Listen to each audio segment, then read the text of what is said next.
Waqt li niċċelebraw il-5 anniversarju tal-enċiklika tal-Papa Franġisku Laudato Si, nifmu kemm kien qawwi il-kliem meqjus tal-Papa Franġisku.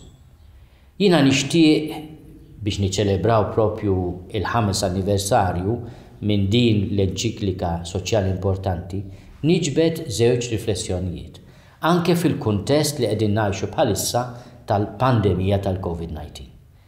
Il-Papa insista fuq żewġ aspetti fost ħafna affarijiet. L-ewwel nett li hemm bżonn biex aħna nippromovu l-ħarsien tal-ħolqien li ngħixu b'mod sobrju, x'jrid jgħid. Li aħna ma nintilfux fil-ħela jew anke nippromovu kultura tal-iskart. Iżjed ma nieħdu ħsieb xulxin u l-ħolqien li huwa don ta' Alla, iżjed tikber il-kwalità tal-ħajja tagħna.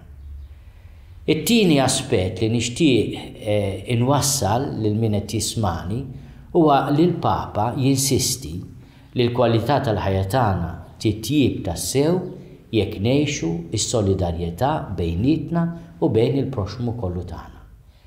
L-istedina tiegħi hija li aħna ma ninsew qatt is-sejħa tagħna li nkunu solidari ma' xulxin u b'mod speċjali ma' min hu li iżjed fqir.